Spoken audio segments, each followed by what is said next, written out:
again, everyone. So just further to, so this is my painting at the moment. It's not fully finished, and I just wanted to say a little bit about interpreting your painting. And it's a nice sunny evening here, as you can see. So I would look at the colours, and I would look at the shapes and the movement of what you have, and just stand back and say, does this mean anything to me? Often this painting on its own is just a joyful thing to do. It can help you feel really alive. It's really your life force moving through you, through your hands. If I look at this, okay, I can see a candle, so you know that might mean something different to me than what it means to somebody else. For me, to me it means like a illumination in a sense. So this figure is like, if I think of this figure that I didn't plan, so you don't plan doing this work, and it's something you can do with children, it's something you can do on your own, it's something you can do in a group. So I see this figure like the Corn Mother. So the Corn Mother is associated with this festival coming up at the end of the month, Lunasa. I'll be doing a Celtic circle on that, or Lammas it's called in the UK, and it's a celebration of the Grain Mother and the seed within the seed. So it's about potentiality, and it's about gathering in energy for the colder days ahead. So I can see this figure in this painting, so I think it's something related to that. It also has a feel of celebration to it, and it feels quite tribal. There are the hands on the bottom of the feet, and the colours, I suppose red for me is the lifeblood colour, yellow for me, again colours mean different things to different people. Yellow for me is life force, or maybe your solar plexus. And then there's gold, which is a lovely protective colour, I think, and also a healing colour. But again, that's what it means to me. So it might mean something different to you. Also, there is a heart, there's the infinity symbol, there are the leaves. For me, these 3 leaves represent care, compassion and love.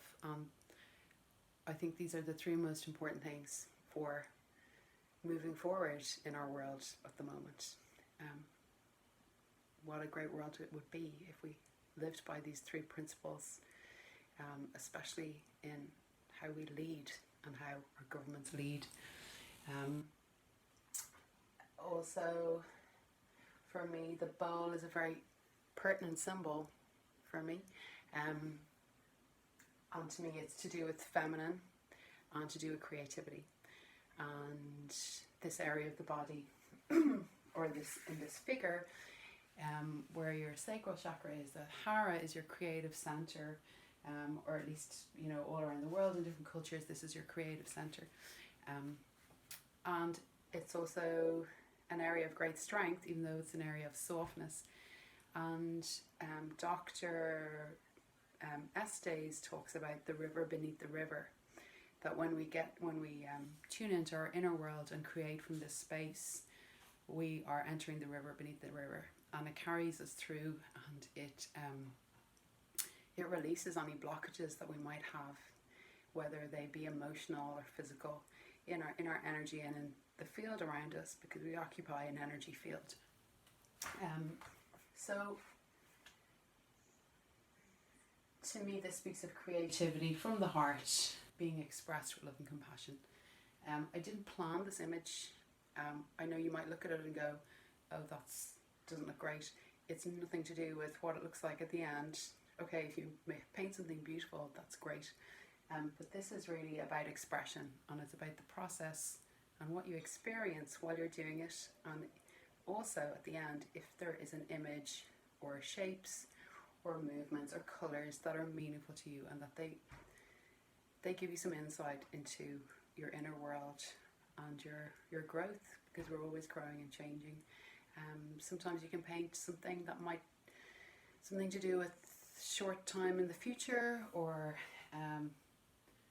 feelings come up, or old things from when you were a child, or just some pure joy can be expressed. It's really, you don't know what's going to come up. So there's a beautiful mystery to painting this way.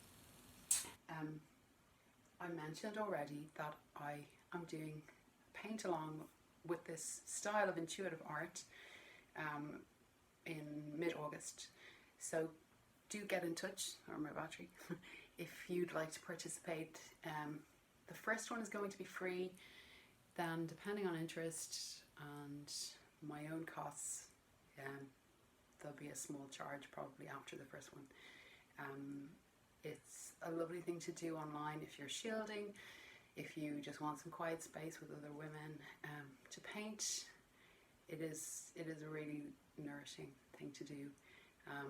I normally do this in a group in person with my teacher, the amazing Marie Perret. So I'll be looking forward to doing that again sometime in the near future. But for now, it's at home. So if you're interested in this style of painting, I'd really recommend having a space for yourself where you can just be on your own and create. And I think every woman needs that, especially if you're at home with all the family, and if you're on your own as well. It's so supportive. Yeah. So, is there anything else? No, I think that's it. So I'll post again about my paint along event, and I hope this video has inspired you to try it out at home, or just any kind of intuitive creativity. Absolutely go for it. Okay, thanks. Have a nice weekend.